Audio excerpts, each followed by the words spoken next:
Et alors, une question à vous tous les trois. Au vu de toutes ces connaissances que nous avons, et il y en a encore beaucoup à découvrir, quelle serait la meilleure éducation qu'on peut offrir aux enfants? Le principe, déjà, c'est qu'il faut que les adultes soient heureux, bien dans leur peau et bien ancrés. Parce qu'on transmet des choses à nos enfants. Très souvent, je parle avec des mères qui me disent « j'ai pas une minute à moi, je peux rien faire, je peux pas prendre soin de moi ». Mais le temps, ça se prend, et c'est pas que ça se prend, c'est que c'est urgent, parce que ce qu'on transmet à nos enfants quand on est au bout du rouleau, c'est rien de positif. Les professeurs, c'est pareil. La directrice du Momentous Institute le dit très bien. Elle le dit, on ne peut donner que ce qu'on a, et évidemment. Donc pour moi, la meilleure éducation, c'est sans doute ça, c'est d'être nous-mêmes des êtres épanouis, et ensuite, l'imitation va faire que nos enfants seront davantage épanouis et qu'on leur enverra des signaux qui sont positifs. Je suis d'accord. Il faut de l'amour et de l'échange. Bon, alors malheureusement, mais ça c'est le psychiatre et c'est pas le lieu. Le problème essentiel qu'on rencontre, ce sont des enfants qui n'ont pas été aimés, qui n'ont pas reçu d'amour.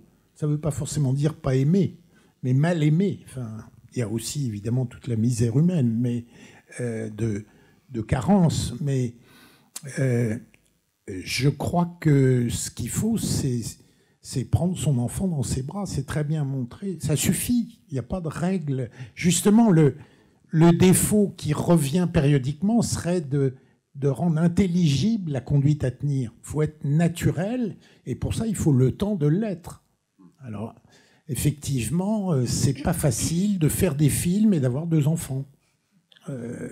Et d'avoir une vie personnelle et globale. Le film est d'ailleurs un 3e enfant. Le titre original, c'est Brainius, et mes enfants parlent comme du petit frère, quoi. Voilà.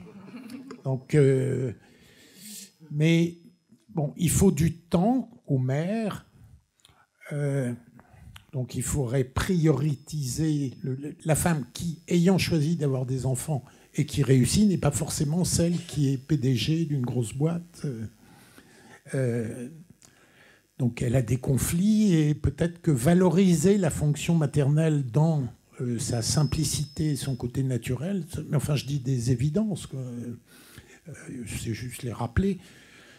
Je crois qu'il faut donner du temps aux mères, il faut leur conseiller d'être disponibles même par petits bouts, mais pleinement disponibles.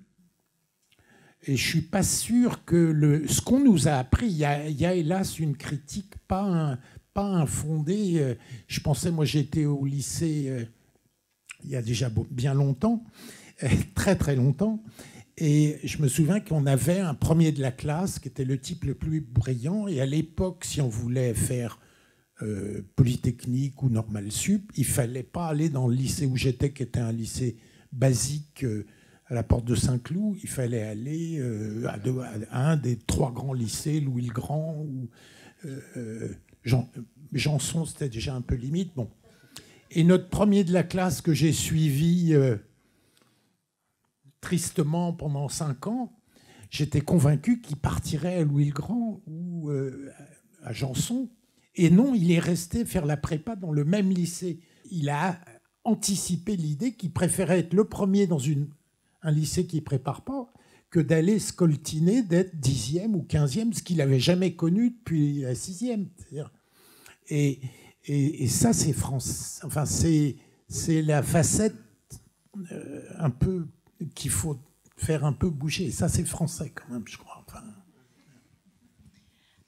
Pour rebondir un petit peu sur ce que vous avez dit tous les deux, mais aussi ce que vous avez dit, Stéphanie, sur le fait d'être épanoui. Et je pense qu'on peut aussi reprendre les dires de Dan Siegel, c'est ça, qui disait c'est la connaissance de soi-même. Et je pense que l'éducation parfaite, elle passe par cette question de on est tous différents, on a tous notre propre histoire, notre vécu. Et l'important, c'est se connaître pour pouvoir justement bien s'adapter. Et le naturel dans la relation, c'est ce qui est de plus important dans l'apprentissage. Ça fait partie justement de ce catalyseur complètement puissant et qui est à la portée de tous.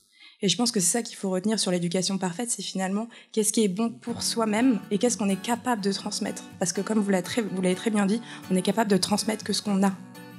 Et pas se forcer. Et quand on se force, c'est là où justement la transmission se fait mal, dévie et après devient quelque chose qui peut devenir néfaste.